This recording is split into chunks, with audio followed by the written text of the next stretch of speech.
Super. Bon, bah, bonjour à tous. Désolé de ne pas pouvoir être là. J'aurais dû être là, mais pour différentes raisons, je vous fais ce cours par Zoom. Et donc, on va parler aujourd'hui de rythmologie des cardiopathies congénitales adultes. Donc, je vais vous partager mon écran.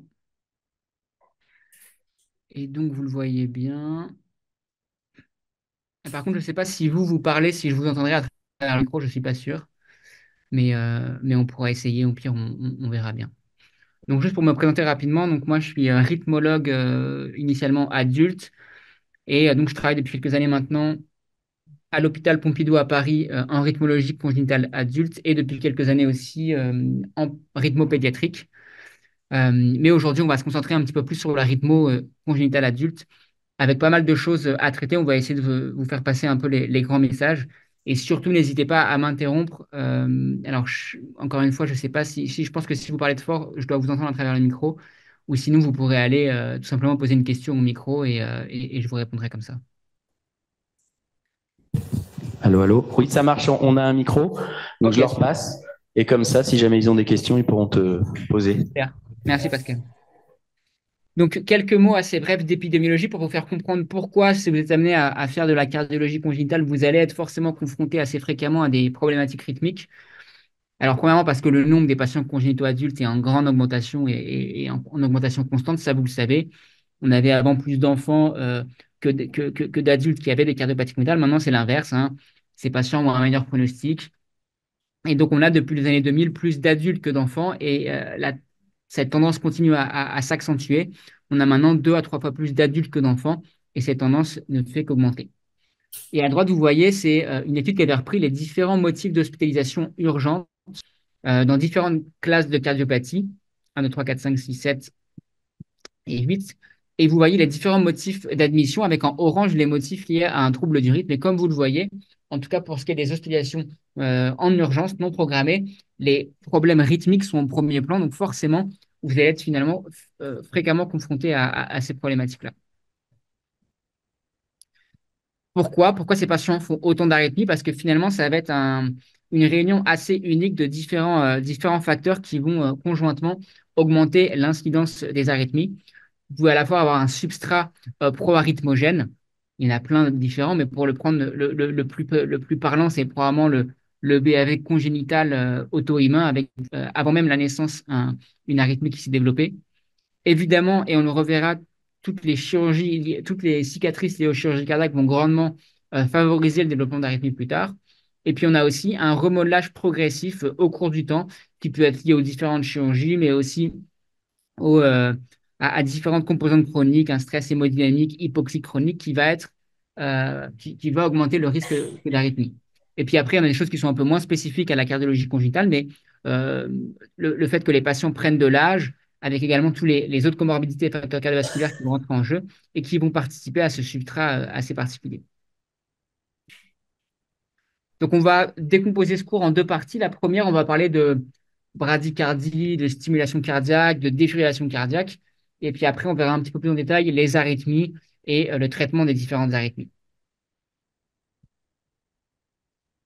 Dans cette première partie, sur la stimulation, on a différentes choses à traiter. On va voir premièrement de quel patient on parle quand on parle de stimulation dans les cardiopathies congénitales. Quelles sont les principales indications? Comment, par quels moyens on va stimuler ces patients en fonction des différentes circonstances? On touchera un mot de la resynchronisation cardiaque et également des complications aussi associées au système de stimulation. Donc, quel patient? On a deux grands types de bradycardie en cardiologie congénitale adulte. On a bien sûr les dysfonctions sinusales et les troubles de la conduction atrioventriculaire. Pour ce qui est de la dysfonction sinusale, on a certains substrats qui sont intrinsèquement prédisposés à la dysfonction sinusale et d'autres qui vont être plutôt liés aux différentes chirurgies cardiaques. Pour ce qui est des substrats prédisposés à la dysfonction sinusale, on a notamment les isomérismes gauches. Pour être grossier, c'est des patients qui ont deux oreillettes gauches avec forcément donc pas de nœud sinusal ou en tout cas un nœud sinusal défaillant. Et d'autres chirurgies, elles, vont être associées à un surrisque de dysfonction sinusale dans le suivi. Et là, alors, il y a plein de chirurgies, bien sûr, qui peuvent prédisposer à la dysfonction sinusale, mais les plus classiques sont les patients avec une transposition des gros vaisseaux ou un switch atrial, donc les chirurgies de Mustard ou les Senning, les ventricules uniques avec Fontan, et également les CIA sinus venosus. Et puis après, on a bien sûr les BAV, les troubles de la conduction atrioventriculaire, avec là aussi certaines cardiopathies qui sont associées à un surrisque intrinsèque de développer des BAV. L'exemple le plus marquant est probablement les patients avec un BAV congénital ou les patients avec une double discordance. Et après, on a évidemment tous les troubles de la conduction atrioventriculaire que vous connaissez suite à une chirurgie cardiaque congénitale. Si on regarde un peu les chiffres de bradycardie qui nécessitent l'implantation d'un pacemaker après une chirurgie cardiaque congénitale adulte, c'est une étude qui est relativement récente, américaine, avec large, plus de 100 000 patients. Vous voyez que les choses se sont bien améliorées par rapport à il y a quelques années, hein. Les chirurgiens connaissent bien mieux l'anatomie, les voies de conduction et donc sont meilleurs pour réparer ces cardiopathies sans provoquer de troubles de la conduction atrioventriculaire. On a globalement 1% des patients post-chirurgie cardiaque congénitale qui sont appareillés d'un pacemaker, avec cependant une incidence qui va varier de façon significative en fonction de la cardiopathie. Vous le voyez, par exemple, sur la première ligne, les double switch avaient une incidence dans cette étude de 15%, ce qui est bien sûr largement supérieur à d'autres chirurgies cardiaques. Et donc, si on prend quelques grandes séries publiées pour voir un petit peu qu'est-ce que ça représente, les pacemakers et donc les troubles de la conduction atrioventriculaire de haut degré chez ces patients-là, et ben vous le voyez, c'est quand même pas anodin, hein. 8% des phallos, 10% des doubles discordances, 25% des switch atriaux et 20% des patients avec une Fontan qui sont associés à un pacemaker. Oui, il y a une question? Non? Ok. Maintenant, quelles sont les indications de mettre en place un pacemaker? Et ben finalement, elles vont être assez similaires aux patients non congénitaux, à quelques exceptions près. On a différents papiers sur lesquels on peut se baser pour discuter de ces indications-là. Là, je vous ai mis deux papiers qui sont spécifiquement réalisés par des associations et des experts en rythmologie américains ou européens, mais on a aussi maintenant toutes les guidelines européennes plus larges. La première chose, c'est que si on met de côté le BAV congénital, on va le voir ça juste après, et ben, globalement, les indications vont être strictement superposables aux patients non congénitaux. Donc, ça va être avant tout les troubles de la conduction atrioventriculaire de haut degré ou les patients symptomatiques. Et finalement, la seule vraiment pathologie dans laquelle on va avoir des indications spécifiques sont les enfants ou adultes avec un BAV congénital, chez qui on va proposer un appareillage dans les critères qui sont proposés sur la droite. Donc, soit le patient est symptomatique de son BAV, dans ce cas-là, bien sûr, on lui met un pacemaker. Mais chez les patients asymptomatiques avec un BAV congénital, nous pourrons implanter un pacemaker sur ces critères-là. Dans la grande majorité des cas, c'est quand la fréquence cardiaque moyenne sera inférieure à 50 battements par minute. Les autres critères sont beaucoup plus rares, mais il faut les connaître quand même. Donc, si le patient a un échappement à QRS large, si le patient fait des arythmies ventriculaires, si le patient a une dysfonction ventriculaire et si le QT est allongé de façon significative, on pourra également proposer la mise en place d'un pacemaker.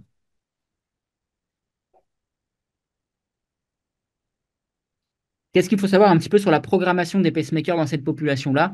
Quelques spécificités. La première, c'est que, on va le revoir après, mais ces patients font beaucoup d'arythmies atriales et ventriculaires, mais notamment atriales, et qu'il existe des fonctions un petit peu spécifiques sur certains pacemakers qui peuvent traiter ces arythmies comme de l'ATP, donc c'est de la stimulation antitachycardique qu'on met le plus souvent pour les ventricules. Mais dans ces cardiopathies où on a souvent des flotteurs ou des tachycardies atriales atypiques, eh ben, on peut activer ce genre de fonctionnalité pour traiter les épisodes dès leur apparition.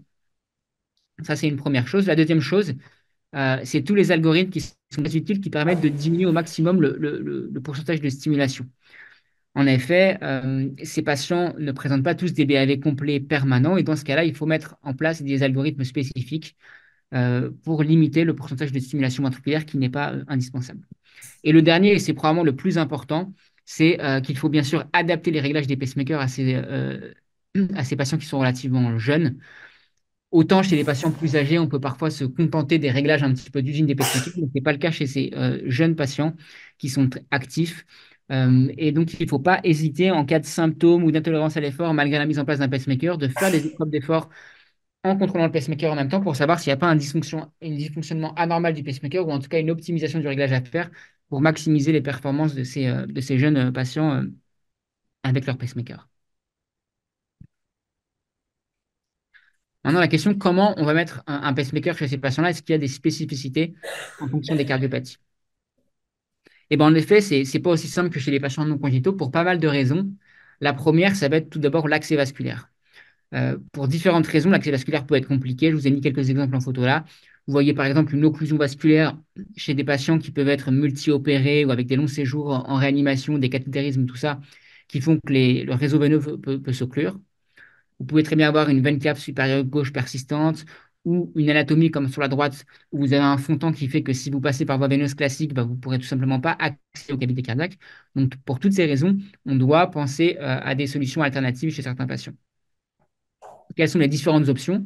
Et ben, vous le savez, on va être amené finalement relativement fréquemment à mettre en place un système épicardique chez certains patients, notamment les patients comme les ventricules uniques qu'on voyait précédemment, ou alors si le pacemaker est mis au décours d'une chirurgie cardiaque. Mais en tout cas, les pacemakers épicardiques sont beaucoup plus fréquents que chez les patients non congénitaux. On peut mettre bien sûr des pacemakers endocavitaires, y compris chez les patients avec des occlusions, mais dans ce cas-là, on a besoin de faire des travaux conjoints avec, par exemple, nos collègues de radiologie vasculaire pour nous faire, par exemple, des angioplasties pour désocclure les vaisseaux. Et puis après, il y a d'autres options un peu plus créatives. Alors, il y a le pacemaker sans sonde, on en reparlera plus tard, et d'autres choses qui sont beaucoup plus exceptionnelles, comme par exemple, vous le voyez ici, un pacemaker mis en place en région iliaque avec une grande sonde de stimulation qui va venir finalement dans les cavités cardiaques. Il y a même certains auteurs qui proposent des choses encore plus originales. Alors après, il faut bien évaluer ces indications au cas par cas parce qu'il y a quand même un risque de complication qui n'est pas négligeable. Mais par exemple, chez ce patient qui avait un fontan avec un tube extracardiaque, et bah, ces auteurs sont allés faire une ponction transtube par voie supérieure pour mettre une sonde dans la cavité cardiaque malgré la présence d'un tube extracardiaque. Donc pourquoi pas, mais il faut vraiment avoir des bonnes raisons de le faire. On aurait très bien pu chez ce patient mettre probablement un pacemaker épicardique. À garder en tête aussi, dans certaines anatomies, notamment les patients qui ont les switches atriaux avec donc, des chirurgies de Sénig-Mustard, on constate relativement fréquemment des sténoses, si ce n'est des occlusions des chenaux caves. Vous voyez ici sur la gauche une image avec ce chenal cave sub qui est très sténosé. En l'occurrence, chez ce patient-là qui avait déjà un pacemaker, on voulait l'upgrader pour mettre un défibrillateur. Dans ce cas-là, c'est vraiment essentiel de faire l'état des lieux, on va dire, vasculaire avant de mettre en place un nouveau dispositif, parce que le risque, c'est bien sûr d'occlure totalement ce passage-là. Et donc, en l'occurrence, on avait extrait au laser cette sonde de stimulation pour ensuite faire une angioplastie du chenal sub avec un stent, vous le voyez ici, le stent, avec donc la sténose qui s'est levée, pour ensuite mettre en place le défibrillateur. C'est essentiel de se faire dans ce contexte-là et de ne pas faire l'angioplastie alors que la sonde de pacemaker est toujours en place, parce que si vous mettez un stent alors que la sonde est encore en place, vous allez coincer la sonde contre la paroi et vous ne pourrez plus l'enlever si par exemple le patient a une infection par la suite. Et vous voyez, on met cette nouvelle sonde de défibrilation directement ensuite à travers le stent du chenal sup chez ce patient-là. Une problématique qui est importante, alors c'est vrai surtout chez les adultes, enfin chez les enfants ou chez les très jeunes adultes, mais que ces patients vont grandir encore et que donc les systèmes endocavitaires peuvent être associés à des dysfonctions parce que la sonde va devenir trop tendue, y compris si on laisse du mou chez les tout petits enfants. Donc nous, personnellement, en tout cas, on préfère éviter l'appareillage endocavitaire chez les enfants et même chez les jeunes adultes, et on préfère donc l'appareillage épicardique chez ces patients-là. Une chose qui est importante aussi à garder en tête, c'est que chez les patients qui ont un shunt intracardiaque persistant, il a été démontré que vous avez un surrisque de faire des événements emboliques chez les patients qui ont des pacemakers. Pourquoi? Parce que sur les sondes de pacemaker ou de défibrillateur, vous pouvez très bien avoir des caillots qui vont se former. Et ces caillots, chez les patients qui ont des shunts intracardiaques persistants, peuvent migrer et faire des shunts, enfin, des emboles systémiques, voire des accidents vasculaires cérébraux. Et donc, il est, à l'heure actuelle, en tout cas, dans la mesure du possible, contre-indiqué de mettre des sondes de stimulation ou de défibrillation chez les patients avec un shunt intracardiaque persistant, ou en tout cas, il faudra au moins les anticoaguler de façon curative. Mais si on peut éviter de le mettre, on évitera toujours. On a aussi un certain nombre de patients qui sont opérés sur la valve tricuspide. Et dans ce cas-là, les chirurgiens n'aiment pas trop qu'on aille mettre en place du matériel de stimulation à travers la sonde. Donc, dans ce cas-là, on a plusieurs possibilités. Vous voyez ici, par exemple, une sonde ventriculaire qui a été insérée dans le sinus coronaire et qui vient comme ça se projeter dans une petite veine le long du ventricule gauche. Ça permet de stimuler le ventricule sans passer à travers la tricuspide. Vous avez bien sûr le pacemaker sans sonde qui permet, une fois qu'il est délivré, de ne plus avoir de matériel au niveau de la veine, enfin, à travers la valve tricuspide. Et vous avez également toujours la possibilité de mettre l'arrêt en épicardique. Là, je vous montre un petit cas qu'on a fait il y a un petit moment maintenant, juste pour vous montrer que c'est pas toujours si simple chez ces patients-là. Alors, on va regarder l'histoire très rapidement. Tétralogie de Fallot en dextrocardie avec un situs inversus, avec l'anatomie un petit peu compliquée. Le patient qui avait déjà un pacemaker d'implanté et chez qui on voulait éviter de passer à travers la tricuspide parce qu'il y avait déjà une fuite tricuspide significative. Donc, vous voyez, on veut apparier un patient avec une tétralogie de Fallot par un pacemaker double chambre en dextrocardie situs inversus sans passer par la tricuspide. Donc, dans ce cas-là, quand même, on s'aide d'outils pour ce genre d'intervention et notamment de systèmes de reconstruction 3D. Donc, on analyse un petit peu le scanner chez ce patient-là. Vous voyez qu'il y a deux veines caves supérieures chez ce patient, une veine cave supérieure droite et une veine cave supérieure gauche. Et le but va être donc d'essayer de ne pas passer à travers la tricuspide pour ne pas majorer cette tricuspide et d'implanter plutôt dans une veine latérale du sinus coronaire une sonde de stimulation. Donc, on passe à travers la veine cave supérieure et on va reconstruire, comme vous allez le voir, en 3 dimensions euh, du volume cardiaque avec les sondes tout simplement. Vous allez le voir juste après. Vous voyez, on déplace, alors c'est bien sûr accéléré, là, on déplace nos sondes de stimulation qui nous permettent de reconstruire un petit peu d'anatomie en gris sur la gauche. On a le scanner en référence qui va nous aider un petit peu à savoir par où on est. Donc là, on a un petit peu avancé. Vous avez le volume qui est reconstruit en 3 dimensions. Et là, on cherche la petite veine du sinus coronaire pour mettre la sonde. Une fois qu'on a repéré cette petite veine, on va pouvoir, avec un fil guide, la cathétériser. Vous voyez, là, voilà, le fil guide il est en train de sortir du volume. Donc, on est en train de reconstruire cette petite veine en latéral. Vous imaginez bien que sans système 3D, ça n'aurait pas été très simple de bien visualiser où on est en situs inversus dextrocardie. Et voilà où on a pu mettre, on a mis une sonde atriale ici, et finalement une sonde ventriculaire dans cette petite bronche du sinus coronaire, comme vous le voyez, la sonde atriale et la sonde de stimulation ici. Donc, c'est évidemment pas les cas qu'on fait tous les jours, mais ça vous montre que l'anatomie complexe parfois des patients complique un petit peu les procédures d'implantation. Un petit mot assez bref sur la resynchronisation cardiaque. Pour vous dire quoi que bah, vous savez que la resynchronisation cardiaque, c'est quelque chose qui est bien démontré en termes d'efficacité dans différentes cardiopathies, notamment les cardiopathies ischémiques et dilatées. Mais pour plein de raisons, c'est difficile d'extrapoler ces résultats et de se dire que si ça marche chez les patients non congénitaux, bah, ça marchera probablement chez les patients congénitaux. Pourquoi? Parce que c'est les patients ont plus souvent des blocs de branche droite qu'un bloc de branche gauche, et on sait que la resynchro marche plutôt mieux dans les blocs de branche gauche. Et parce qu'on a surtout des situations physiologiques très différentes. On a des patients qui ont des ventricules droits systémiques, des patients qui ont des dysfonctions isolées d'un ventricule droit sous-pulmonaire et un ventricule gauche qui marche très bien, ou des patients qui ont des cœurs univentriculaires. Et donc, on a certaines études qui sont intéressées un peu à ces problématiques-là. Mais finalement, c'est des petites études rétrospectives observationnelles avec des critères de jugement qui sont souvent hétérogènes. Et donc, c'est difficile d'avoir des données robustes dans ces indications-là. Je vous ai résumé un petit peu les recommandations. Et puis après, on pourra en discuter un petit peu plus. Mais globalement, ça donne ça. Malgré le niveau de preuve relativement faible, les experts recommandent la resynchronisation cardiaque dans ces situations cliniques-là. La première, c'est les patients qui ont un ventricule gauche systémique et qui ont une dysfonction ventriculaire du ventricule gauche systémique. Si les QRS sont à plus de 120 millisecondes avec un bloc de branche gauche, vous pouvez proposer la mise en place d'une resynchronisation cardiaque. Donc finalement, on est calqué là sur les recommandations des patients non congénitaux.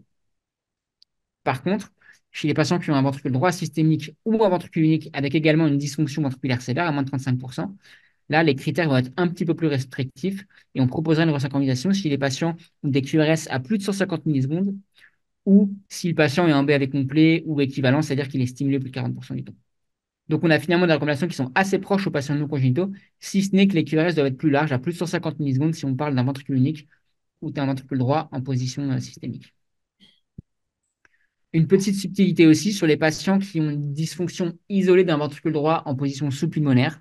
Donc, il n'y a pas de dysfonction du VG systémique, mais simplement un VD sous-pulmonaire un petit peu au tapis. Exemple, une chirurgie de Fallot évoluée. Et ben, dans ce cas-là, ça reste une recommandation de grade 2B, donc c'est à discuter, mais en tout cas, ça ne va pas du tout être systématique. On peut discuter également la mise en place d'une cardiaque chez certains patients. Pour ce qui est de la resynchro, là aussi, on a des challenges anatomiques qui ne sont pas si évidents pour différentes raisons. Vous avez compris que pour faire de la resynchronisation cardiaque, on doit mettre une sonde à travers le sinus coronaire en théorie, mais ce n'est pas toujours possible pour différentes raisons. Soit parce que le patient, comme dans un ventricule unique avec longtemps, bah, tout simplement que l'oreillette n'est pas accessible par voie vasculaire. Soit parce que le sinus n'est pas du bon côté, typiquement un patient qui a un switch atrial, une chirurgie de Senningomostad, vous ne pouvez pas cathétériser le sinus coronaire. Ou pour autre raison, il y a certains patients avec un CAV opéré où le chirurgien va laisser le sinus coronaire se drainer dans l'oreillette gauche pour minimiser le risque de BAV. Bah, chez ces patients-là, vous ne pourrez pas de toute façon cathéteriser le sinus coronaire par voie endocavitaire. Et ce qui fait que si on regarde les grandes séries publiées sur la enfin les grandes séries, les effectifs restent modérés, mais en tout cas, les plus grandes séries publiées sur la resynchro chez ces patients-là, eh ben, on a dans plus de 50% des cas des systèmes de stimulation qui vont être épicardiques ou hybrides. C'est-à-dire que au moins 50% des patients sont appareillés soit que en épicardique, soit avec certaines sondes endocavitaires, couplées à certaines sondes également en épicardique. Un exemple personnel ici, une patiente qui avait une double discordance en sinus versus lévocardie. Euh, on a fait un scanner avant l'implantation d'un appareil triple champ pour justement évaluer un petit peu la tenue du sinus coronaire et on a clairement vu que le sinus coronaire ne serait pas exploitable. Cette patiente avait déjà un pacemaker double champ, mais on voulait l'upgrader en défibrillateur triple chambre. Et ben, qu'est-ce qu'on a fait finalement? On a commencé par extraire la sonde de stimulation ventriculaire pour rajouter une nouvelle sonde de défibrilation endocavitaire. Vous voyez qu'il y a une sonde de stimulation dans l'oreillette, une sonde de défibrilation dans le ventricule. Et vous voyez également une sonde tunnelisée épicardique pour stimuler l'autre ventricule par voie épicardique. Donc, c'est un système hybride avec à la fois des sondes épicardiques et des sondes endocavitaires pour resynchroniser ce patient-là. Alors, cette partie-là, je vais la passer un peu plus vite. En gros, c'est pour parler un petit peu de la resynchronisation dans les VD systémiques. C'est un tableau un petit peu indigeste, mais qui vous dit quoi? Qui vous dit que si on regarde un petit peu les effectifs des populations, vous voyez, les études, ils ont inclus entre 4 et 36 patients. Autant vous dire des toutes petites séries. Les anatomies, donc c'est des patients qui ont des doubles discordances ou des switches à trio. On passe un petit peu ça. Et que dans ces études-là, les taux de réponse à la CRT, donc d'amélioration clinique, étaient compris, c'était assez variable, entre 40 et 100%. On a voulu, nous, regarder un petit peu en France ce que ça donnait, cette resynchro dans les BD systémiques. Et donc, on avait fait une étude il y a quelques années maintenant sur la resynchro chez ces patients-là. On avait défini l'amélioration clinique comme une amélioration de 10% de la fraction d'éjection du BD systémique ou une amélioration de la planification NYHA. Et parmi 85 patients inclus, donc 31 avec un VD systémique, vous avez les patients avec un VD systémique qui sont représentés en bleu là, ou en turquoise. Et ben, on observait une amélioration significative des patients, à peu près 80% des patients, comme vous voyez là. Et globalement, cette amélioration, elle était relativement similaire aux patients qui avaient un ventricule gauche systémique. Donc, c'est des données qui sont plutôt rassurantes, qui suggèrent que finalement, ces patients-là peuvent également être, pour la plupart, améliorés par la resynchronisation cardiaque. Néanmoins, comme je vous l'ai dit avant, ça reste des petites séries rétrospectives observationnelles qui ont des biais. Et on doit s'efforcer de faire des études pour apporter un niveau de preuve un peu plus important. Et cette étude, elle est d'ailleurs en cours. Je ne vais pas m'attarder dessus, mais on a d'ailleurs un PHRC, un essai randomisé en cours pour justement comparer les mêmes patients avec la CRT activée et la CRT désactivée en crossover pour essayer de voir si, de façon plus objective en double aveugle, ces patients seraient améliorés sur différents paramètres, notamment fonctionnels, des preuves d'effort et tests de marche. Et un mot sur les complications, parce que je crois que c'est essentiel de parler de complications chez ces patients-là. Pourquoi? Parce que c'est des patients, encore une fois, qui sont jeunes. Et donc, quand ils sont appareillés, ils vont garder ces systèmes de stimulation pendant des décennies jusqu'à la fin de leur vie. Alors, il y a plein d'études qui démontrent qu'il y a beaucoup de complications, mais je vous présente celle-ci. À peu près 300 patients suivis pendant 12 ans. Et vous le voyez, 35% des patients qui avaient des complications tardives. Donc, c'est même pas, je ne vous parle même pas des complications potentielles aiguës, mais juste des complications tardives, plus d'un tiers des patients. Et ça, c'est quand on se place à un suivi moyen de 12 ans. Mais vous imaginez bien que 12 ans, ce n'est pas grand-chose à l'échelle de leur vie. Et donc, si on se place à l'échelle de leur vie, il y a forcément tous les patients, c'est quasiment certain, qui présenteront au moins une complication associée au pacemaker. Et sur la droite, ils avaient comparé l'âge d'implantation. Et ça, c'est assez logique également. Plus le patient est appareillé jeune, plus il a un risque de faire des complications dans le suivi. Les complications, vous les voyez là, hein. La plupart des autres, ça va être des dysfonctions de sonde qui vont donc nécessiter des réinterventions. Ça peut être de choses, des complications locales, des érosions, des infections, bien sûr, voire des endocardites chez certains patients. Hop, ça on va passer. Est-ce que vous avez des questions un petit peu sur la bradycardie, la stimulation, avant qu'on parle de défibrillation?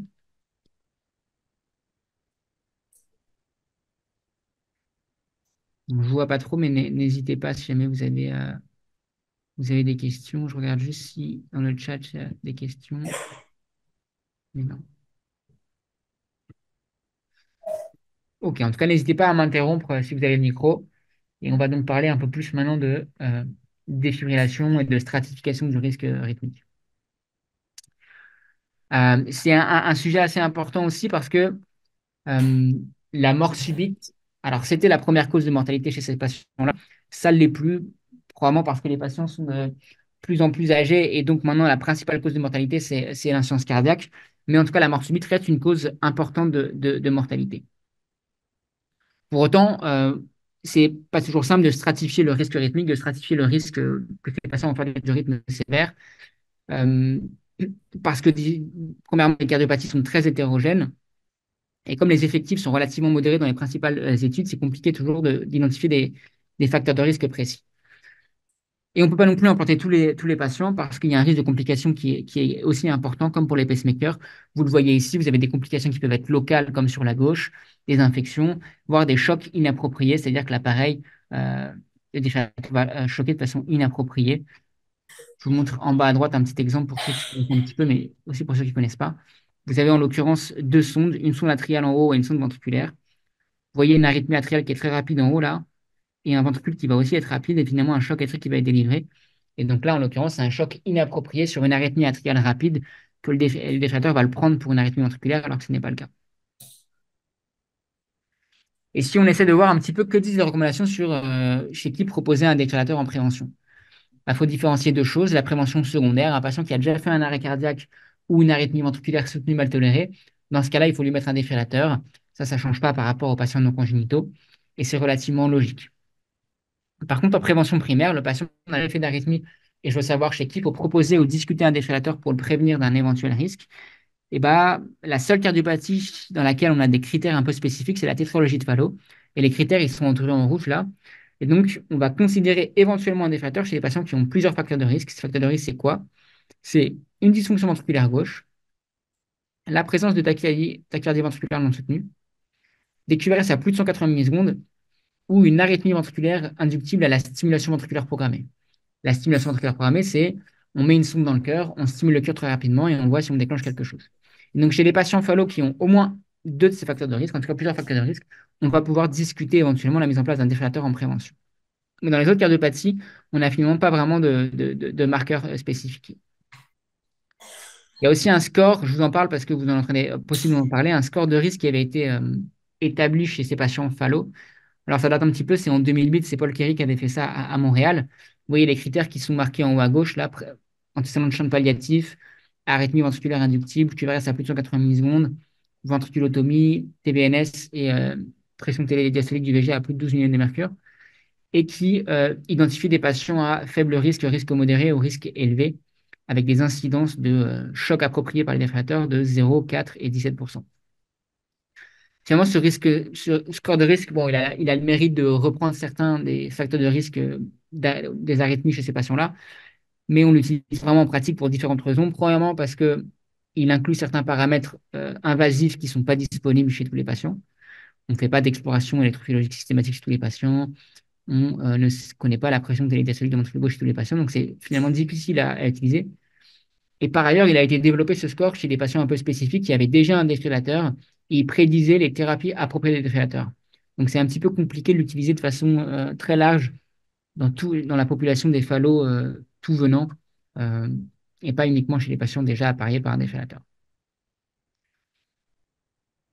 Je vous montre quelques données aussi du registre DAT4F, qui est un registre français assez large qui a pour objectif d'inclure tous les patients phallos avec un défibrillateur. Pour vous faire passer deux messages. Le premier, c'est que c'est quand même des patients qui sont à très haut risque rythmique. Vous voyez les taux annuels de thérapie appropriée, 7% en prévention primaire et plus de 12% en prévention secondaire. C'est les taux qui sont significatifs, qui sont bien plus importants que les taux qu'on peut observer, par exemple, dans les cardiopathies ischémiques ou dilatées.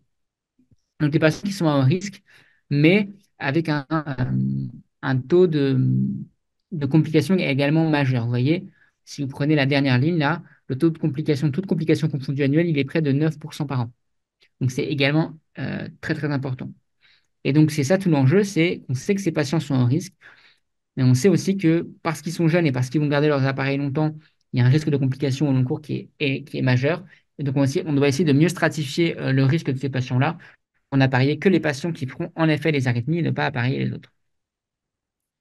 Alors après, qu'est-ce qu'on a pour essayer d'améliorer le pronostic des patients? Bah, pourquoi pas le défibrillateur sous-cutané? Je fais un petit rappel pour ceux qui seraient moins familiers avec le défibrillateur sous-cutané. C'est un défibrillateur un petit peu particulier qui fonctionne un peu comme une boîte à choc. C'est-à-dire qu'il n'est pas mis dans le cœur directement comme un défibrillateur classique ou un épicardique. Il est vraiment mis sous la peau, ici, en maxillaire gauche, avec une sonde qui passe au-dessus du sternum. Et donc, il a plusieurs avantages. Son avantage notamment, c'est qu'il n'a pas du tout de matériel intracardiaque, donc il n'est pas à risque d'infection, en tout cas pas d'endocardite. Et la sonde, vu qu'elle ne bouge pas, elle n'est pas dans le cœur. Il n'y a pas de risque, par exemple, enfin, il y a beaucoup moins de risques, si ce n'est pas de risque de dysfonction de sonde au cours du temps. Mais il a aussi des désavantages. Le premier, c'est qu'il résonne un peu comme un ECG de surface. Il n'enregistre pas le signal cardiaque directement, mais il résonne comme un ECG. Et donc, il y a certains aspects QRS qui ne sont pas compatibles avec la mise en place de cet appareil. C'est à peu près un tiers des patients congénitaux qui ne sont pas éligibles. Donc, on ne peut pas le mettre chez tout le monde. L'autre chose aussi, c'est que vu qu'il est à l'extérieur du cœur, il ne peut pas stimuler le cœur. Et donc, si le patient est bradycarde et a besoin d'être stimulé, ça ne pourra pas lui implanter ça, ou en tout cas, pas uniquement ça. On devra également lui mettre un pacemaker. Et l'autre alternative, c'est les appareils épicardiques. Et là, il y a pas mal de techniques différentes en fonction des chirurgiens. Vous voyez, la sonde de défibration que vous voyez ici, elle peut être en souple oral comme sur les images de gauche. Elle peut être directement en épicardique sur le cœur. Et donc, c'est une solution qu'on utilise relativement fréquemment chez ces patients-là. Mais il faut garder en tête que, de par les contraintes mécaniques qui s'imposent sur les sondes en abdominal ou en intrathoracique, on a pas mal de dysfonctions de sonde au cours du temps qui nécessitent des réinterventions. Et globalement, on sait que quand on met ce type d'appareil, il y a plus de risques qu'on ait besoin de faire des réinterventions que par rapport à un appareil épicardique ou non, que par rapport à un appareil endocavitaire ou subcutané. Hop, je passe ça. Donc voilà, là on a fait globalement la partie sur la stimulation cardiaque et la défibrillation. Là, on va parler un peu plus d'arythmie et d'ablation, mais encore une fois, si vous avez des questions, n'hésitez pas à m'interrompre.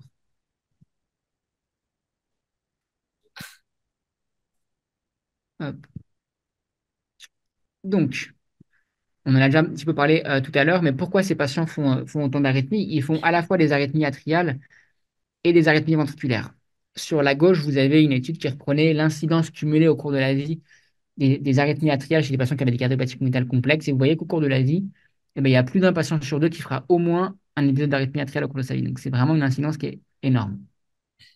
Et sur la droite, c'est une étude qui reprenait les principales causes de mortalité, avec la mort subite qui est représentée en orange là, dans différentes cardiopathies. Et comme vous le voyez, si on enlève la mortalité périopératoire qui est marquée en vert ici, et ben ça représente, en fonction de la cardiopathie, la première cause, voire la deuxième cause de mortalité chez ces patients-là. Pourquoi ils font autant d'arythmies? Alors, ce schéma est un petit peu chargé, mais il résume bien la situation. Ils font autant d'arythmies parce que c'est vraiment une conjonction assez unique de plein de facteurs qui vont participer euh, au risque d'arythmie. À la fois les facteurs préopératoires, constitutionnels. Pour ne parler de qu'un exemple, il y a par exemple les patients Epstein qui vont avoir des voies accessoires congénitales et donc qui prédisposent aux arythmies. Et puis, on va avoir bien sûr tous les facteurs post-opératoires, notamment liés aux incisions chirurgicales, les atriotomies, les ventriculotomies, la mise en place de patchs, tout ça, qui vont être des obstacles autour desquels les arythmies vont venir tourner.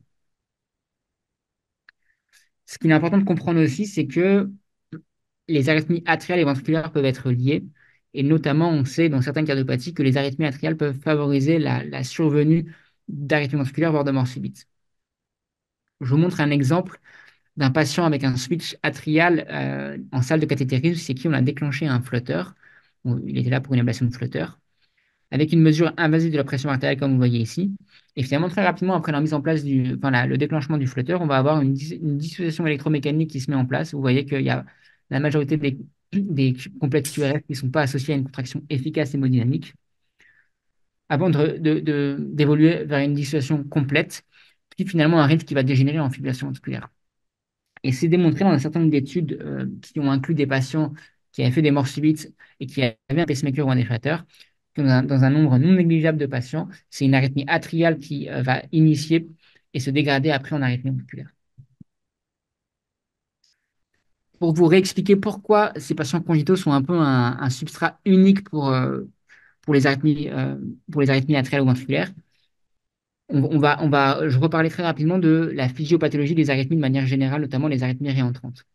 Là, vous avez un obstacle central et vous voyez que la dépolarisation électrique, normalement, elle va venir contourner l'obstacle central comme ceci, peu importe où est l'obstacle.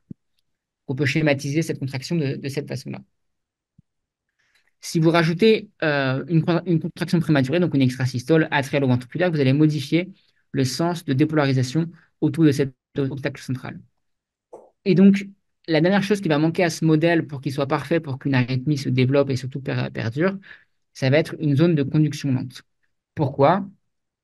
Parce que si vous avez un battement prématuré, une extrasystole ici, si vous avez une zone de conduction lente ici, cette extrasystole, elle va pouvoir bloquer ici si cette zone-là est en période réfractaire, donc elle n'est pas capable de se dépolariser. Cependant, cette extrasystole, elle va venir faire le tour de l'obstacle par ici. Et le temps que ça fasse tout le tour par ici, cette zone de conduction lente, elle va être sortie de sa période réfractaire. Et donc, ça va pouvoir venir dépolariser très lentement cette zone-là. Et vu que cette dépolarisation est très lente, la zone après la zone de conduction lente va être sortie de sa période réfractaire et vous allez pouvoir donc continuer à tourner autour de l'obstacle. Et c'est pour ça que les patients congénitaux sont un peu des substrats parfaits pour ces types d'arythmie, parce que vous avez un obstacle central qui peut être une cicatrice ou un patch, des zones de conduction lente qui vont être des zones péricicatricielles autour des cicatrices ou des patchs, et des extrasystoles qui vont être favorisées par, là aussi, du tissu pathologique qui peut devenir hyperexcitable.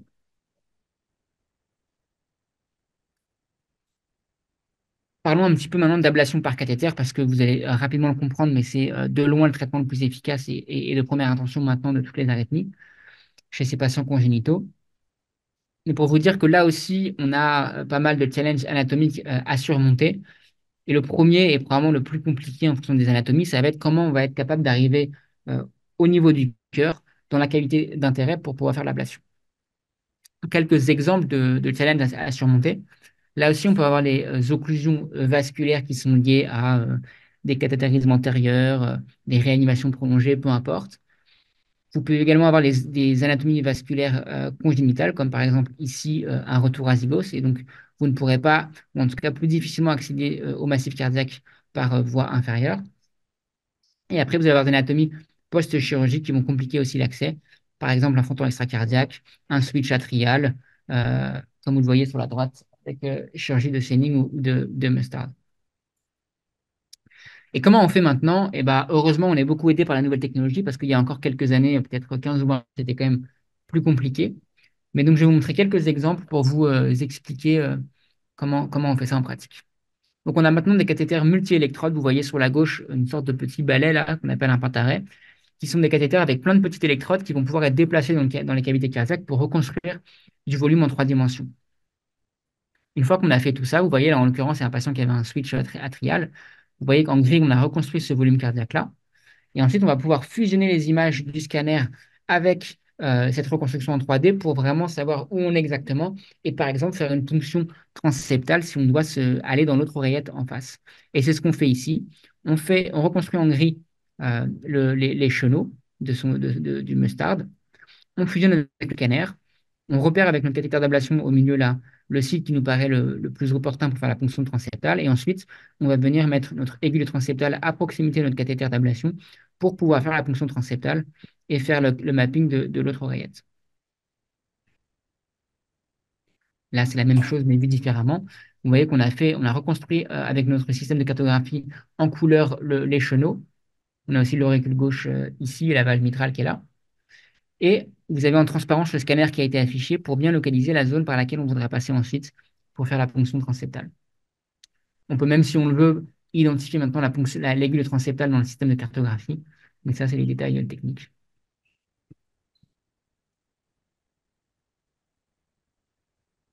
Hop, hop, hop.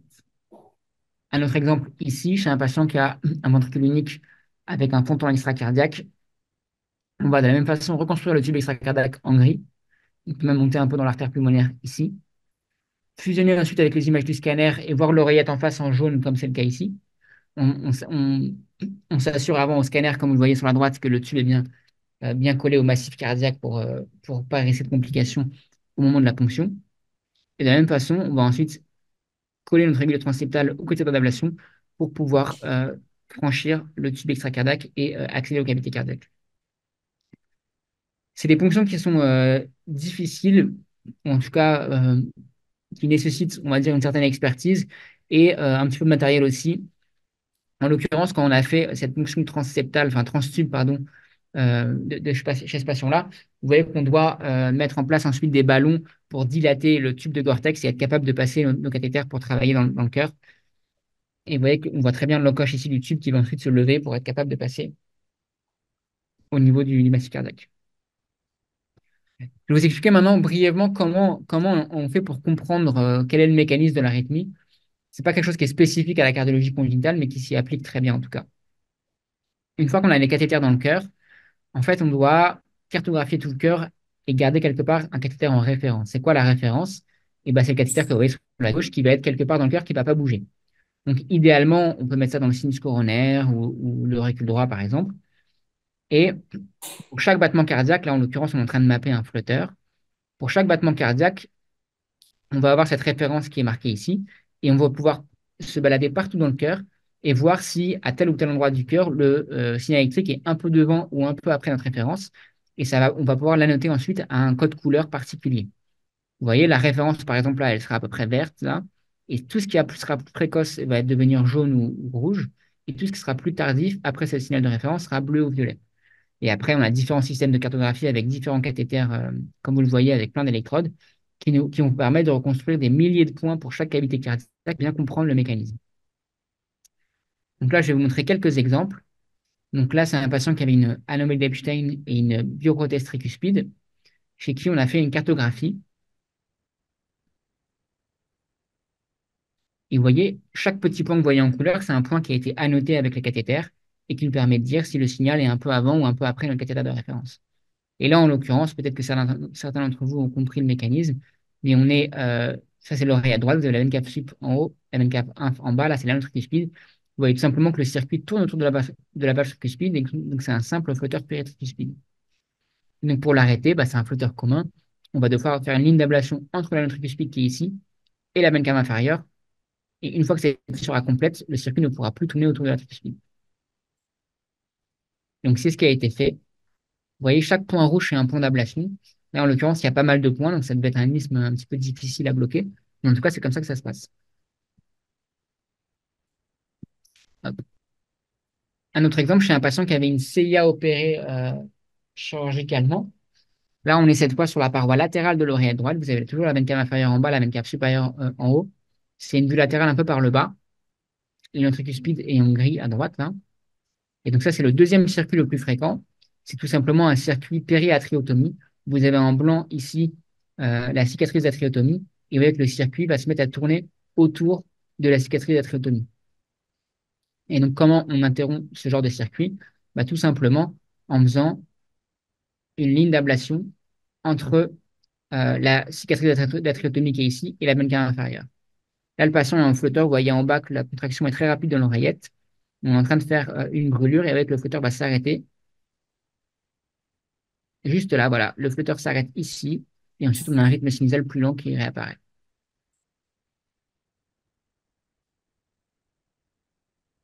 Un autre exemple, je crois que c'est patient. Donc là, vous avez un beau circuit qui tourne dans tout l'oreillette droite, avec une zone pathologique sur la paroi latérale là aussi, très ralentie. Vous voyez, tout passe par ici, là, par cette petite zone là, très très ralentie. Et donc c'est l'endroit où on va devoir faire les tirs d'ablation pour l'arrêter.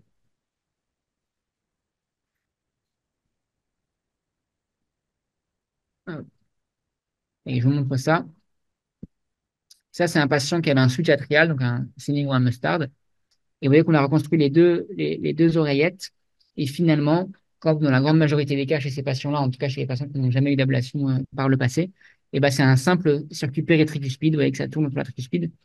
Mais c'est pas vraiment un flotteur commun non plus parce que l'isthme gavotricuspide est particulier. Il a été scindé en deux par la chirurgie. Vous voyez cette image que j'aime bien qui montre bien les choses. Donc oui, c'est un flotteur péritricuspide, mais l'ablation n'est pas aussi simple que sur un flotteur commun classique, parce que l'isthme carotricuspide est coupé en deux par le baffle, et donc il va falloir parfois ablater les deux côtés du baffle pour être capable d'interrompre le circuit. Et ça, je crois que ce sera mon dernier exemple pour les arythmies. Un cas que j'aime bien aussi. Un patient qui avait une atrésie tricuspide. Bah, c'est d'ailleurs le patient que je vous ai montré tout à l'heure avec la ponction transtube où on a dilaté le tube de Gore-Tex. Un patient qui avait une atrésie tricuspide chez qui on a mappé un flotteur. Et je vous montre ici le circuit. Vous avez la valve mitrale qui est là. Forcément, il n'y a pas de valve tricuspide parce que c'est une atrésie tricuspide. Mais pour autant, on voit un circuit qui tourne ici. Vous voyez, hop, autour d'une petite zone cicatricielle qui est représentée en gris, avec en jaune du IS, donc le nœud atrioventriculaire qui est tagué ici. Donc en fait, c'est un patient qui avait une atrésie tricuspide, mais qui a un flotteur péritricuspide qui tourne autour de cet anneau atrétique tricuspide.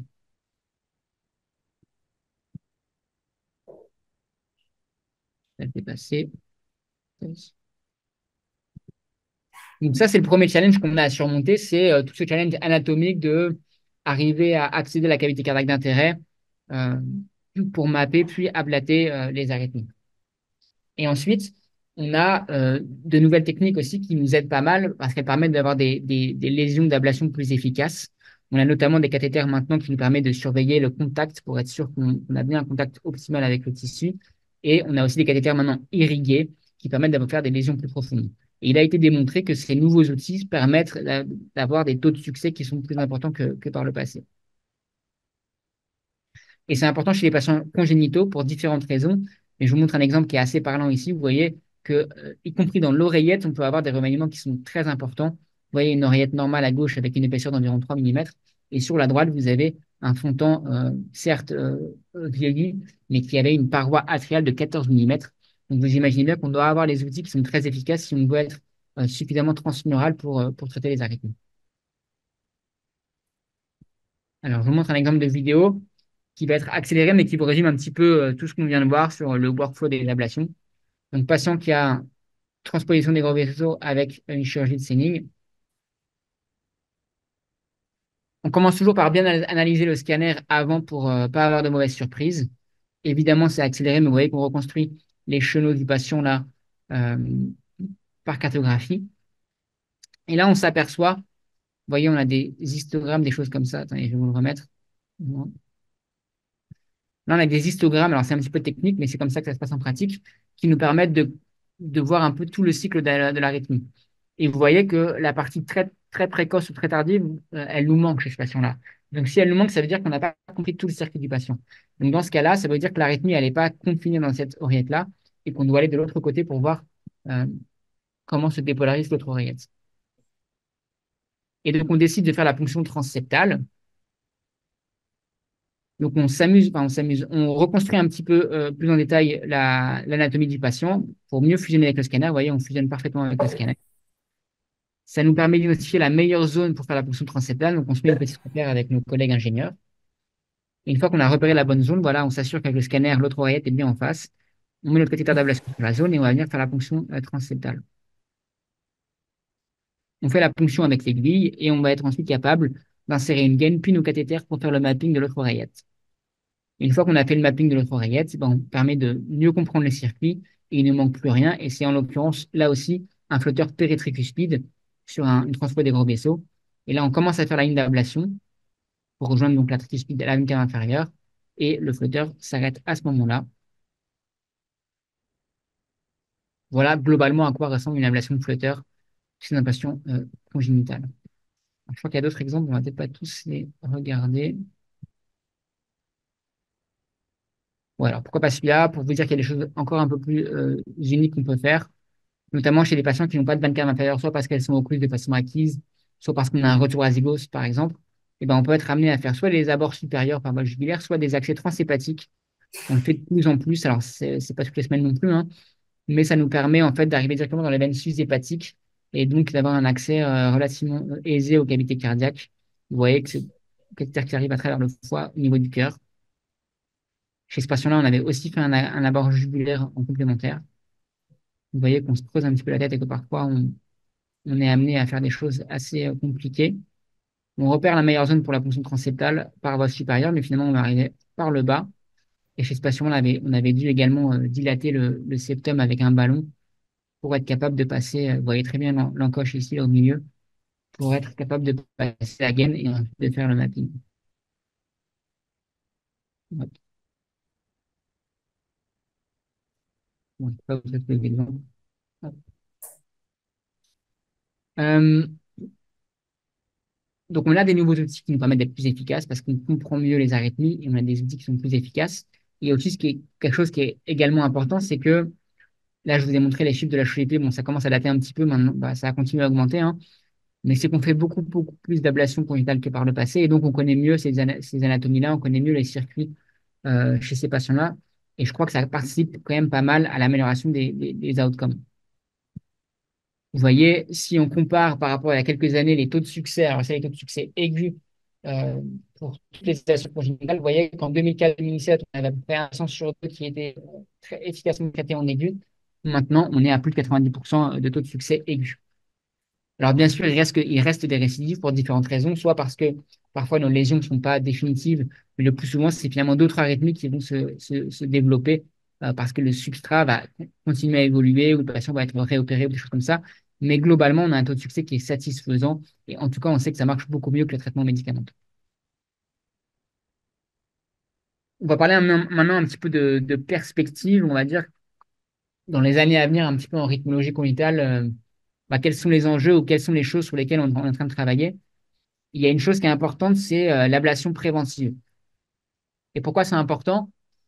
Vous savez qu'en médecine congénitale et c'est en rythmologie congénitale, on a parfois un temps de retard parce on étudie certaines choses pour les patients non congénitaux et puis une fois que les choses sont bien maîtrisées, ben, on va les tester ou les utiliser chez les patients congénitaux.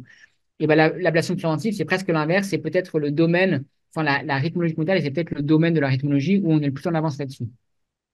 Pourquoi on est en avance? Bah, parce qu'on a la chance quelque part d'avoir certains substrats qui sont relativement homogènes. On a plein de cardiopathies congénitales différentes, mais au sein même de certaines cardiopathies congénitales, on commence à bien connaître les anatomies et les arythmies qui s'y développent. Le meilleur exemple, c'est les patients avec une tétralogie de Fallot, avec des corrections chirurgicales qui sont relativement homogènes, même si elles ont évolué au cours du temps, elles sont relativement homogènes. Et ce qui fait que si on prend l'exemple des arythmies ventriculaires, et ben là, dans la grande majorité des cas, on va le retrouver toujours au même endroit. Et on a quatre localisations préférentielles de ces arythmies ventriculaires chez les phallos. Et parmi ces quatre localisations, vous voyez, la première, c'est entre la ventricuspide et la cicatrice de ventrilotomie. Le deuxième, c'est entre la ventrilotomie et la voie pulmonaire. La troisième, c'est entre le page de CEV et la voie pulmonaire. Et la quatrième, c'est entre le page de CEV et la ventricuspide. Parmi ces quatre localisations, on a l'isthme numéro 3 qui est de très loin le plus fréquemment impliqué, qui est donc entre le page de CIV et la voie pulmonaire. Et vu qu'on sait que la grande majorité des arythmies ventriculaires chez les patients phallos se développent ici, on peut commencer à évoquer la possibilité d'une ablation préventive à cet endroit-là. Et il y a des beaux travaux qui commencent à dater d'il y a quelques années maintenant, qui ont démontré qu'on pouvait éventuellement prédire les arythmies chez ces patients-là en dehors de toute arythmie, mais juste en venant mesurer certaines caractéristiques électrophysiologiques au niveau de ces isthmes-là. Et notamment, le meilleur critère qui a été identifié, c'est la vitesse de conduction en rythme sinusal. Donc, on parle encore une fois pas de patient en arythmie, mais vous avez un patient en rythme sinusal, vous faites une cartographie chez ce patient-là, et si vous voyez que la vitesse de dépolarisation électrique est très ralentie, bah, ce patient est à risque de faire les arythmies. C'est ce qu'on fait en pratique. Là, vous voyez une carte d'un ventricule droit. En violet, c'est tout le myocarde qui est plutôt sain, et en rouge, c'est le myocarde qui est pathologique, cicatriciel. Là, vous avez la ventricuspide ici, en bas à droite, la voie pulmonaire en haut à droite, et vous avez en rouge, comme cicatrice, qui est la voie pulmonaire, et proche de la ventricuspide, vous avez le page de CIV. Et donc, l'isthme numéro 3, bah, il est là, il est entre les deux zones rouges sur l'image de droite. Euh, et ensuite, on va aller venir stimuler le ventricule pour voir si on déclenche ou pas les arythmies ventriculaires. Et même si on ne déclenche pas les arythmies, on peut mesurer en rythme sinusal. Ça, c'est une dépolarisation du ventricule droit en rythme sinusal, donc en l'absence de toute arythmie. On va pouvoir venir mesurer la vitesse de dépolarisation en rythme sinusal. Et si cette vitesse est ralentie, là on a fait des calculs, si cette vitesse est ralentie et qu'elle est à moins de 0,5 mètres par seconde, et bah, ce patient est potentiellement à risque de faire des arythmies. Et donc c'est là où on peut se poser la question, chez ce patient-là, est-ce qu'on peut faire une ablation préventive à cet endroit-là pour que le patient ne fasse pas d'arythmie ventriculaire plus tard? On se pose de plus en plus cette question-là et on se la pose notamment à un moment particulier qui est au moment de la valvulation pulmonaire chez ces patients phallo. Pourquoi? Premièrement, parce que c'est la réintervention la plus fréquente chez ces patients-là, parce qu'ils ont une fuite pulmonaire libre et qui va dilater le ventricule droit petit à petit. Donc, vous savez que la majorité des patients seront revalvés. Et donc, pourquoi on va de plus en plus faire des explorations électrophysiologiques avant de changer la valve pulmonaire? Et ben, soit parce qu'on pourra demander au chirurgien de faire une ablation si on estime que le patient est à risque. Alors, bien sûr, on peut la faire par cathéter, mais parfois l'épaisseur est trop importante et donc on peut demander au chirurgien de la faire. Et aussi parce que vous savez que de plus en plus, on met des valves percutanées en pulmonaire. Et en fait, cet isthme numéro 3 là, vous le voyez en haut à droite, entre la valve pulmonaire et le page de CIV, et ben, il va pouvoir être partiellement recouvert par le prothèse percutanée pulmonaire. Et s'il est recouvert et que le patient fait des arythmies ventriculaires plus tard, ben, potentiellement, vous ne pourrez peut-être pas faire une ablation efficace chez ces patients-là. Et donc, c'est important, et en tout cas, c'est de plus en plus fait dans les centres experts, d'explorer ces patients avant la valvulation pulmonaire, voir s'il y a besoin de faire une ablation préventive avant de mettre en place une prothèse qui pourra éventuellement compliquer l'accès par la suite à cette zone-là. Et ça, c'est vrai dans le ventricule, mais c'est aussi vrai dans l'oreillette. On est peut-être un petit peu moins avancé, mais comme je vous l'ai montré tout à l'heure, on a différents circuits autour de la tricuspide, autour d'une cicatrice d'atriotomie. Les patients, ils viennent log parce qu'ils ont une arythmie, deux arythmies, mais on pourrait tout à fait aussi regarder toutes les zones cicatricielles et voir si sur certains critères, on ne pourrait pas faire des lignes d'ablation préventive pour pas que le patient revienne dans 2, 3, 4 ans avec une autre arythmie qui s'est développée parce que le patient avait d'autres zones cicatricielles. Alors en perspective, alors c'est pas tellement une perspective, mais c'est juste pour vous montrer que ça existe pour ceux qui ne sont pas au courant, c'est qu'il existe aussi des robots qui peuvent faciliter l'ablation dans certaines circonstances. Alors, il y a peu de centres qui en sont dotés, et c'est les systèmes qui n'ont pas que les avantages, ils ont aussi les défauts, mais c'est important de savoir que ça existe. C'est les systèmes qui permettent de faire des ablations en utilisant des voies d'accès un petit peu particulières. Quand vous utilisez un robot comme ça, il n'y a plus besoin de faire des ponctions transtubes ou transseptales, transbaffles. En fait, vous pouvez faire des tracés un petit peu plus moins directs. En fait, vous pouvez passer par l'aorte, redescendre dans le ventricule, puis remonter dans l'oreillette avec plusieurs boucles, comme vous le voyez sur l'image là. Et comment ça marche en pratique? C'est des gros aimants qui vont être de part et d'autre du patient, qui vont engendrer un champ magnétique qui vont permettre de déplacer très précisément, comme vous le voyez sur l'image droite, le cathéter, et qui va lui être contrôlé par la souris tout simplement d'un ordinateur. Et je vais vous montrer après la photo de l'opérateur qui est tranquillement installé dans un fauteuil, qui peut même être à distance dans une autre ville que le patient. Vous voyez, il vous suffit d'utiliser la molette pour retirer ou pousser le cathéter. Et avec la flèche, vous choisissez la direction du champ magnétique pour ensuite déplacer le cathéter. Encore une fois, ce n'est pas parfait pour des raisons un petit peu techniques que je ne vais pas détailler aujourd'hui, mais ça peut apporter des solutions dans certaines anatomies complexes, notamment si on ne peut pas faire des ponctions transtubes ou transbaffles, ou s'il y a eu un échec de ponction transtube ou transbaffle. Pour ce qui est des pacemakers, en termes de perspective, je pense qu'il y a deux domaines sur lesquels on doit travailler particulièrement, qui sont la resynchronisation cardiaque et la stimulation sans sonde, pardon. La resynchro cardiaque, je vous l'ai montré, hein, on a des niveaux de preuve qui sont peu importants. On a des données qui suggèrent que ça marche également chez ces patients-là, mais le niveau de preuve est très faible et on doit faire mieux et proposer probablement des essais randomisés dans les années qui viennent pour essayer en effet démontrer l'efficacité dans les différentes cardiopathies. Et après, le pacemaker sans sonde, on n'en aura pas beaucoup parlé, mais c'est quelque chose de très intéressant chez ces patients-là parce que le pacemaker sans sonde, ça permet de limiter le risque de complications, notamment les complications vasculaires ou infectieuses, également le risque de dysfonction de sonde. On a encore peu de données spécifiques, mais on a des petites études qui commencent à montrer qu'on peut tout à fait le faire de façon safe chez ces patients-là, y compris dans les anatomies un petit peu compliquées. Euh, il y a aussi certaines questions sur le fait que les pacemakers sans sonde, on ne peut pas le garder toute la vie et qu'on ne peut pas non plus les entasser tous les 10 ans à mettre un nouveau pacemaker sans sonde. Mais on commence à voir qu'on peut extraire ces appareils pour en mettre des nouveaux. Et il y a aussi de nouveaux types d'appareils qui sont en train de développer. Donc, je pense que c'est quelque chose vraiment d'avenir dans le futur chez ces patients-là.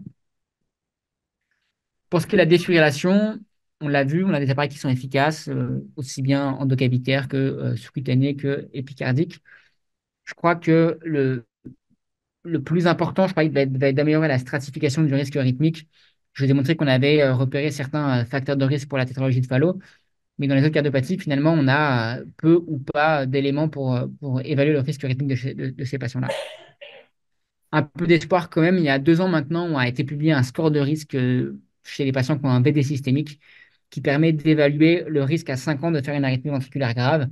Alors ça, on commence à l'utiliser pour justement savoir si on doit implanter ou pas un patient d'un défibrillateur en prévention primaire. On a encore peu de recul. Je crois que c'est important que ce score soit validé sur d'autres populations, mais en tout cas, je crois que c'est la bonne voie à suivre et on doit, dans les différentes cardiopathies, petit à petit, mettre en place comme ça des outils pour statistiquer le risque rythmique. J'en profite pour vous rappeler au passage que euh, si on peut et on doit proposer un défibrillateur en prévention primaire chez les patients qui ont une dysfonction ventriculaire sévère, notamment d'un ventricule gauche systémique, quand les patients ont un ventricule droit systémique, donc les doubles discordances ou les switches atriaux, le niveau de recommandation, c'est du grade 2B. Donc c'est à discuter, mais plutôt non. Et donc à l'heure actuelle, on ne sait pas à quel patient avec un BD systémique proposer un défibrillateur en prévention primaire. On a ce score de risque qui n'est pas encore entré dans la recommandation, mais qu'on commence à utiliser. Et pour ce qui est de l'ablation par cathéter, eh ben, on sait que ça marche beaucoup mieux que les traitements pharmacologiques. C'est le traitement en première intention. On a constaté qu'on améliorait largement les outcomes après ablation. Maintenant, pour le futur, il y a quoi?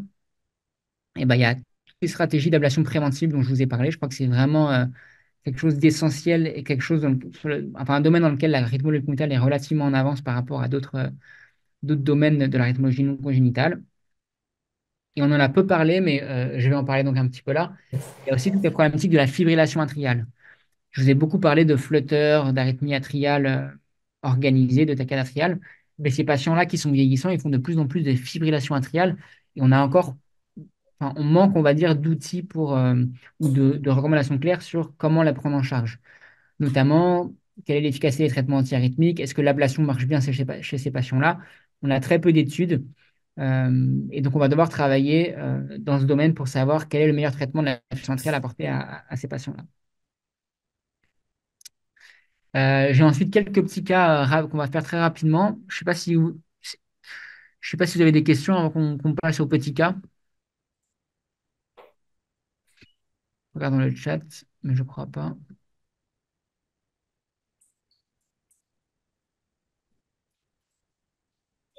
Bon, en tout cas, n'hésitez pas et on va faire quelques petits cas pour finir.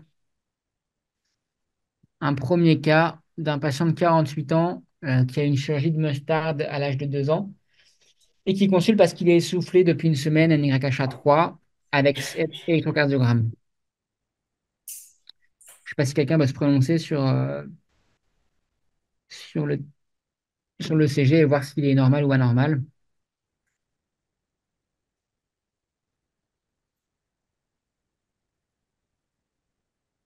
Je vous laisse 10 secondes et puis après on en parle.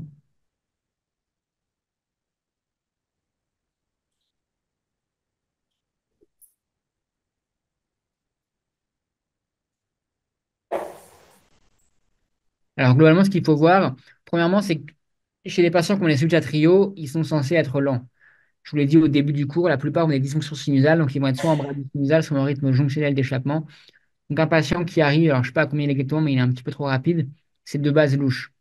Et si on prête un peu plus attention aux oreillettes, notamment en V1, vous voyez qu'on a finalement 2 ondes P pour un QRS, même si l'onde P est un petit peu cachée dans l'onde T. Et donc ce patient en arythmie atriale organisée, alors flotteur ou tachycardie atriale, on peut débattre. Globalement, ça ne change pas grand-chose chez ces patients-là. De toute façon, la plupart du temps, ce sont des flotteurs, même si c'est un aspect de TA. Donc, c'est une arythmie atriale organisée, flotteur jusqu'à preuve du contraire. Et quel va le diagnostic et la prise en charge? Donc, le diagnostic, c'est un flotteur en 2 pour 1, a priori. Et la prise en charge, va être premièrement de commencer un traitement anticoagulant, bien sûr, de le ralentir éventuellement avec un peu de bêta-bloquant, et surtout d'organiser une ablation. 2 choses importantes. La première, c'est que comme je le montrais tout à l'heure, les matériels peuvent être mal tolérés, donc il ne va pas falloir laisser ce patient en pleine nature. Il va falloir demander un avis expert et voir si on peut l'ablater rapidement. Et si on ne peut pas l'ablater rapidement, est-ce qu'il ne faut pas le réduire en attendant la date d'ablation parce que le patient risque de ne pas tolérer cette arythmie très longtemps. Et il faudra de toute façon refaire un bilan hémodynamique complet avec au moins une belle échographie cardiaque par un spécialiste pour être sûr qu'il n'y a pas autre chose, je sais pas moi, une sténose, une fuite d'un baffle. Euh, parce que parfois, un événement rythmique peut bien sûr être associé à un problème hémodynamique à régler. Ça me permet de vous parler en quelques mots des indications de traitement anticoagulant chez les patients avec une arythmie atriale. Bah, finalement, c'est relativement simple. Si c'est une cardiopathie simple, donc CIA isolé, CIV isolé, on va pouvoir se baser sur le score CHA2-VASc pour décider oui ou non de mettre en place un traitement anticoagulant. Et si le patient a une cardiopathie modérée ou complexe, donc la majorité des cas, eh ben, il va falloir proposer un traitement anticoagulant sans trop réfléchir. Après, bien sûr, on peut débattre AOD versus AVK. Les choses évoluent petit à petit. Il y a encore 10 ans maintenant, les AOD étaient plutôt pas recommandés chez ces patients-là, mais on a de plus en plus de données et donc maintenant, il est quand même fortement conseillé d'utiliser les AOD chez ces patients-là, avec vraiment une réserve chez les patients qui ont un ventricule unique ou une circulation de fond de temps, avec un ibotrope qui est relativement faible et la plupart des experts qui préfèrent les AVK chez ces patients-là. Alors ça, on l'a déjà vu, on va passer.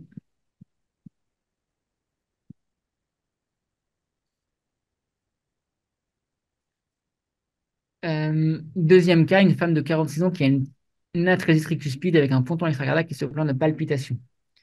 Je vous laisse un peu regarder le CG.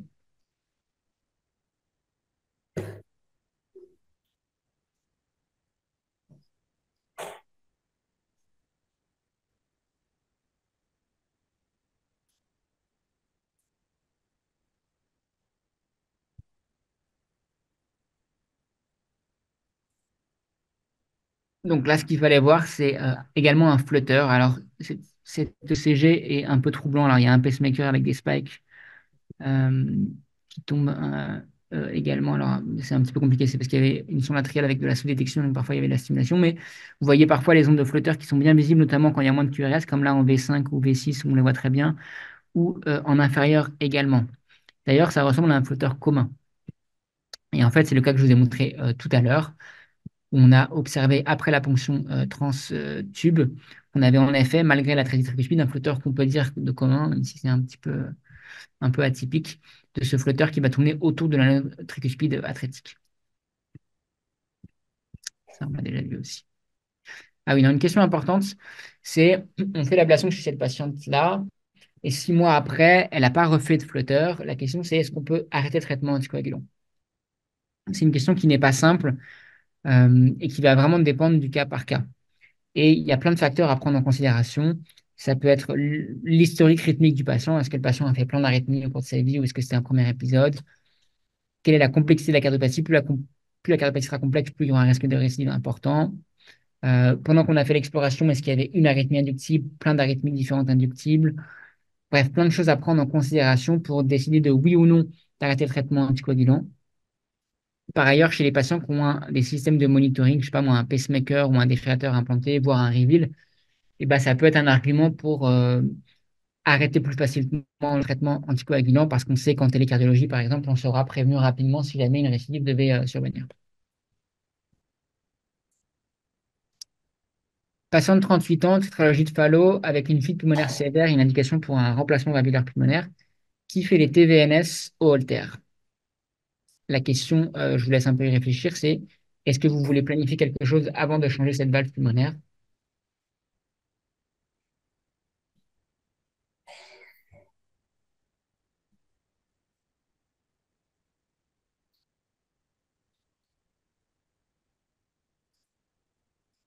Bon, la question, on en a parlé il n'y a pas très longtemps, c'est oui, vraiment proposer une stimulation ventriculaire programmée. Pourquoi? Alors, déjà, parce que de plus en plus systématiquement, alors, c'est encore pas recommandé dans les recommandations, mais on sait de plus en plus systématiquement avant l'évaluation pulmonaire chez ces patients-là. Mais là, en plus, le patient fait des tachycardies ventriculaires non soutenues, donc on a une raison de plus de lui proposer ça avant de changer la valve. Et donc, on fait ce que je vous ai montré tout à l'heure, on reconstruit le volume du VD, on va stimuler, voir si on déclenche des choses. Ça, on a déjà vu.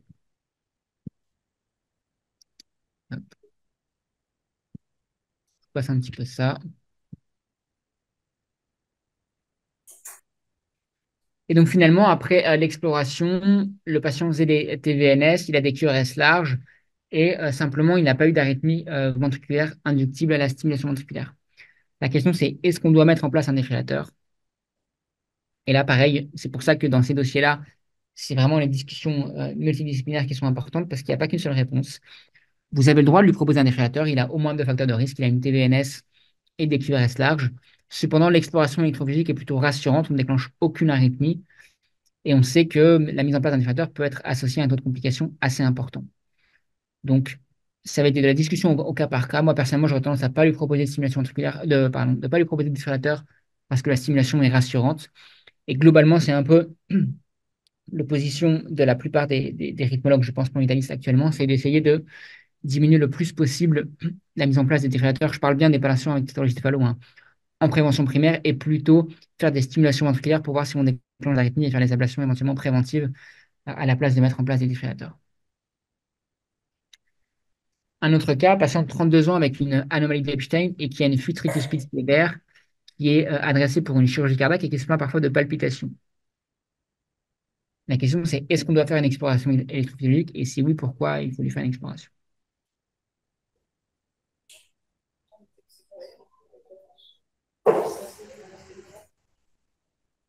Alors, je vais vous parler un peu, mais je sais, j'arrive pas trop à vous entendre d'ici là.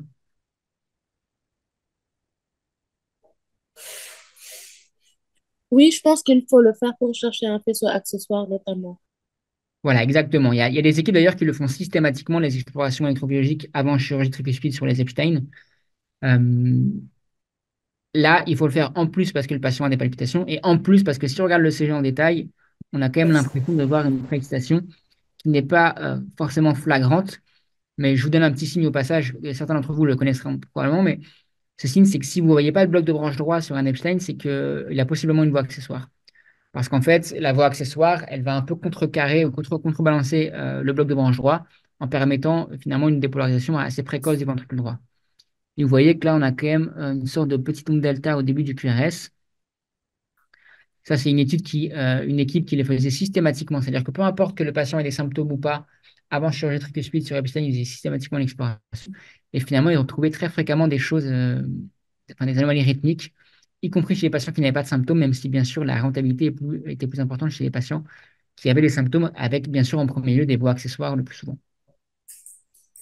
Voies accessoires qui sont, comme vous le savez, je pense, dans la grande majorité des cas, situées le long de la note cuspide qui est mal formée, bien sûr. On a parfois des tientes gauches, mais dans ce cas-là, qui n'ont rien à voir avec l'anomalie d'Epstein. Et c'est à peu près un quart des patients qui ont des voies accessoires. Et donc ensuite, on fait l'ablation de la voie accessoire. Ça ressemble à ça. Alors, c'est pas la plus belle carte qui existe, mais vous avez un ventricule droit ici, là. En, pareil, le violet, c'est le myocarde sain. Et en rouge, là, c'est la zone pathologique. C'est globalement la partie atrialisée du ventricule. Et en fait, voilà à quoi ça ressemble une ablation. Vous avez ici les quatre premières lignes qui sont le squelette de surface. Là, ensuite, vous avez le cathéter d'ablation. Et ça, c'est les cathéters endocavitaires autres.